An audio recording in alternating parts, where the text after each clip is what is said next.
Gentlemen, ready? Fight! Here we go. Zion Tomlinson Sr. will switch up his stance. Black and gold trunks for Z-Man the Butcher. Chad Kelly in the orange and blue trunks. See Kelly trying to get off that aggressive start. Tomlinson almost back in a counter-punching mode, trying to switch up stances as he goes backwards. And Kelly now back in that inside clinch. Wow, there's blood already.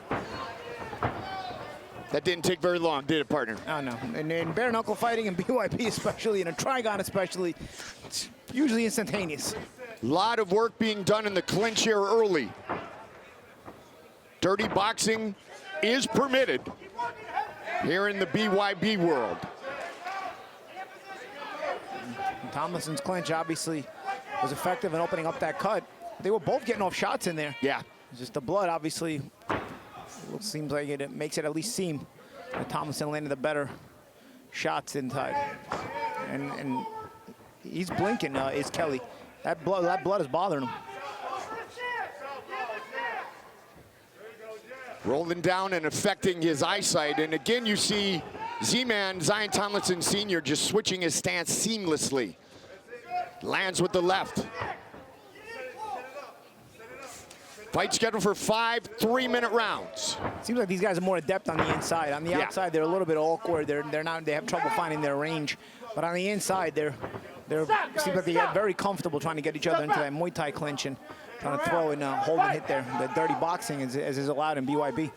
Chad Kelly's been fighting bare knuckle since 2019. And look at that cut. It's on his, almost on his scalp. Nasty, and rolling down into a bad place. Sparred with Julian Lane and others.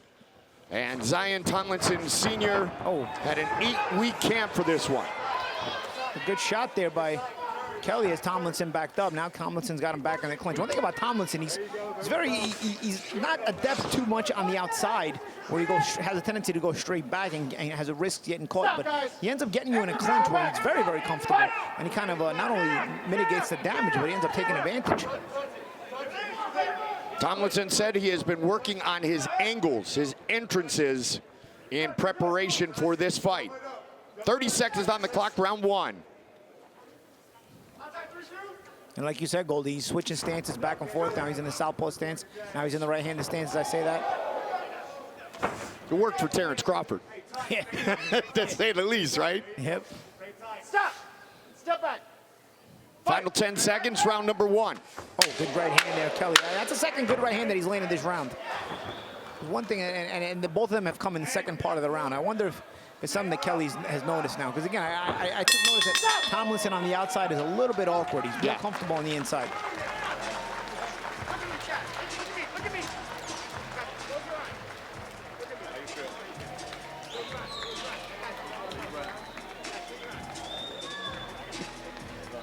Go away. Body space. Work that kick. Get that kick. Make sure you're setting it up. Okay. Set it up with that jab, and then get the right hand out. Okay. Use a little bit of head movement on the outside, and then he does not like when you're in close. I want you to start to strike. I want you to be very conscious of your head position. Okay. I want you to work him.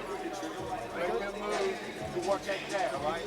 Jab is king for that. That cut there. That's the target. Yeah, there's that cut, Paulie. Yeah, pretty deep. It seems like there's a couple there. Yep. Set for round number 2. Gentlemen, ready? Fight! Zion Tomlinson Sr. comes out orthodox, black and gold trunks, little black and red Ohio State Buckeye colors for the Butcher, who grew up just about 45 minutes outside of Columbus, Ohio. Clinch work again, dirty boxing. Stop! Stop! Separate. Fight! Kelly said to us in the fighter interviews that he has no quit button. He had not been stopped in a fight of any type in years before he was stopped by Marco Martignac in December of last year in London. And like you said a moment ago, Mirko Martignac is very dangerous. Yeah, but one thing you're gonna notice about Kelly is his mouth is starting to be a little bit more wide open, and he's, you know, that usually tends to say that you're getting a little bit tired. You're starting to breathe out of your mouth. You see, he's getting a little bit lazy the way he's biting on the mouthpiece. And now he's coming his way inside, trying to be aggressive.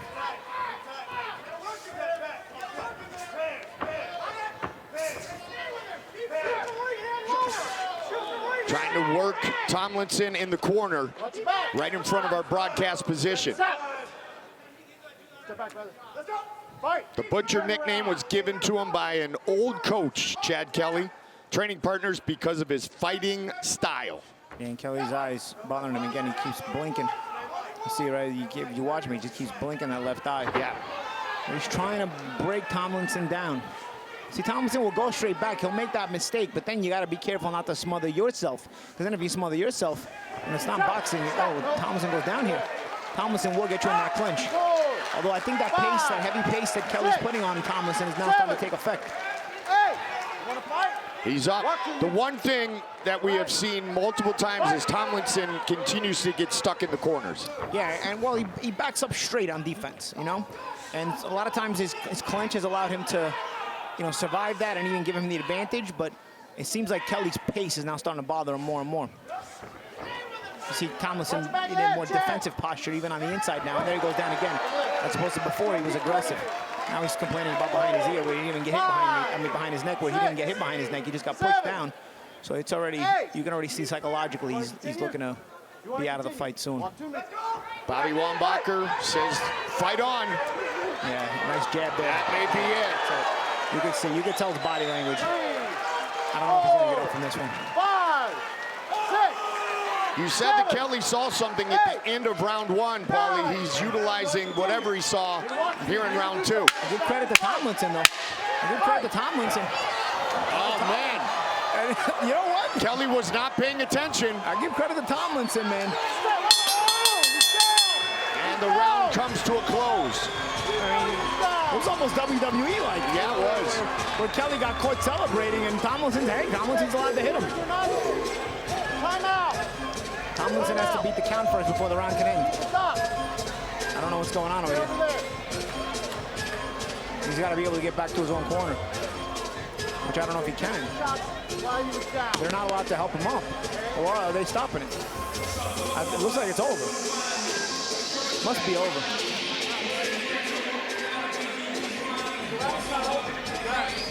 Well, Tomlinson went in there after the stoppage when Kelly was already celebrating, but he paid a big price for it. No, I don't think they was stopped. I think Tomlinson not a stoppage, the count. Sorry, Paulie, the count. Yeah, I think Tomlinson beat the count, and Kelly was celebrating too early. Yeah, Got himself clipped with another punch. But of course, that was all Tomlinson had, was that extra punch while he was celebrating. Thought it was a good idea to go in there and battle with the Butcher, and the Butcher continued to do what he does best. Take a look at it. Let's see the replay here. You can just see Kelly starting to wear down Tomlinson. That one didn't even hit him. That one was more forearm and grazed across his head. Look right there a little bit, you know, and he was. I think that might have been the last knockdown. Let's see. You see? Oh yeah, they did. They did actually kind of hit him behind the ear. But it was more the physical pace of the fight. It debilitates you. It wears on you. Bare knuckle fighting has that effect too. You start to see your own blood like crazy. It's a bit primal, so you've got to psychologically stay within the fight, stay within yourself. You want to continue. Kelly's a good example of that. Despite the blood on his face, despite the blood that he was seeing early on, he ends up, we're trying to get here some ruling by Wambacher. Did they disqualify? Well, what Bobby just said is there was now it's over officially.